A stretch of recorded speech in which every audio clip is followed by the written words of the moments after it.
Hi, I'm Jeff Murrah, and I want to welcome you to True Texas History, where over the next few days, what my plan is one of going through every day of the Siege of the Alamo and what happened, and explain it to you. A lot of times, the term the 13 Days of Glory is used, and that's in reference to the Walter Lord book on the Alamo.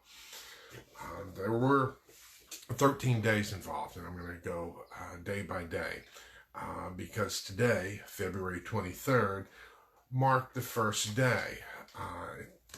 Now, let me go ahead and give you some background as to what was going on. Uh, the Mexican forces had been marching towards San Antonio. Santa Anna was very angry with the Anglos. He felt as though their intrusion, especially those that had come across to settle, he viewed them as pirates.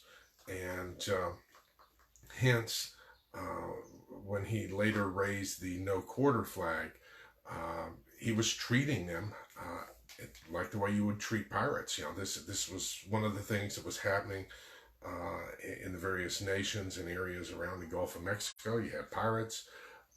You give them no quarter because they're pirates.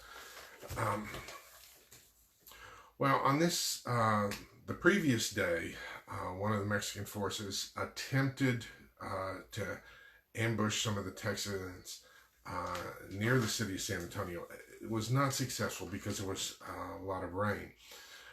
So on the afternoon of February 23rd, the Mexican troops finally arrived in San Antonio. Now, there is still debate going on as to eventually how many Mexican troops were involved in the siege of the Alamo.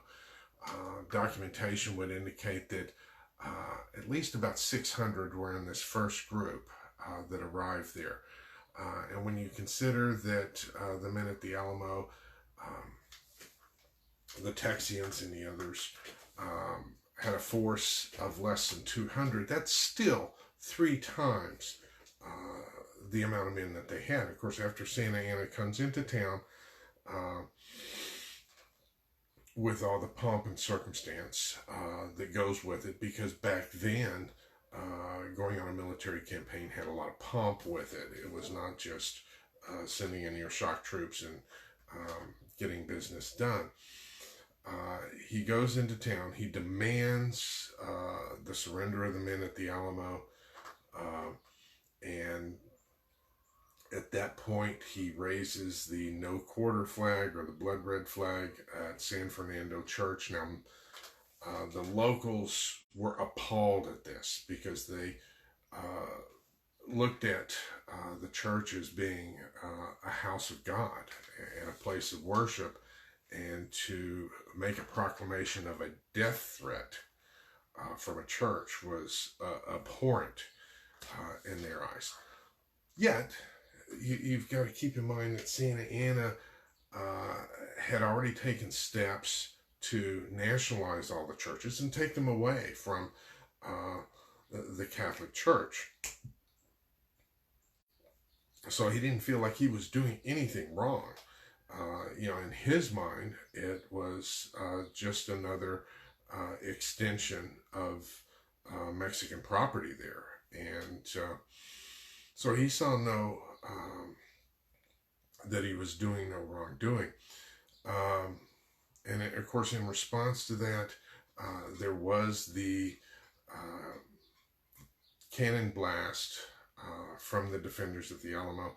It's typically attributed to Travis that he answered the demand for surrender by shooting the 18-pound cannon. Now, the cannon itself had been brought to the Alamo by the New Orleans Grays that had moved into the facility, and they were helping out. They had volunteered. Now, a couple things here. One is that the Alamo, people forget that this was they portray it as a rundown Spanish mission, which in some ways it was. But on the other hand, at this location, you had more cannons in this one fort than any other fort west of the Mississippi. This was the strongest fortification that existed at that point. Now, granted, the men at the Alamo had a limited amount of powder at that point, um, and they probably didn't have enough powder to go ahead and man all the cannons, but that didn't stop them from firing that one. Now, the other thing that happened there on the first day of the siege was that Colonel Travis went ahead and took full command because Colonel Bowie came down sick and had to be treated in the infirmary. And even though both the men were colonels,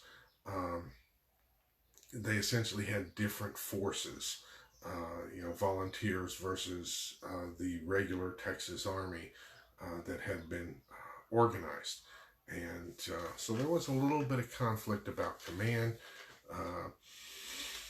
Travis is there in the driver's seat.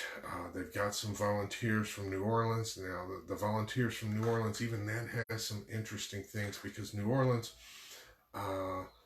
not only provided volunteers, but a lot of the U.S. banking interests were located there in New Orleans, and they were financing Santa Anna. So the Texans were receiving this double message from New Orleans. They're financing your enemy, yet they're providing volunteers. What gives? It's quite a mess that they find themselves in. Now, bear in mind that at this point, in the times in which we live, people are asking a question, is the Alamo relevant? Yes, the Alamo is relevant. We need heroes. We need something to look forward to. And here you have these men at the Alamo deciding to go ahead and take a stand for the Republic of Texas. Because they had not sworn allegiance to the U.S. This was a Republic of Texas enterprise. They knew what they were doing. And what do you do when you're faced with a big government that is essentially giving you contradictory messages concerning immigration? Government was taking over the churches. Government was confiscating weapons. Government had some restrictive trade policies and had cut off all means of the Texians coming up with any type of solution because they wanted them to dissolve the ayumentos or local government. It was going to be top down. Can we learn something from it? You bet we can. Because, tyrannical big governments like that, they do need people to stand up to them. That's the only thing that they listen to. But this is what happened on day one of the Alamo. I hope you enjoy. If you have any questions, feel free to put them below. I'll be glad to get to them. And we'll keep you posted on the upcoming other days of the siege. And until then, this is Jeff Murrow wishing you via con Dios, my friends. Goodbye.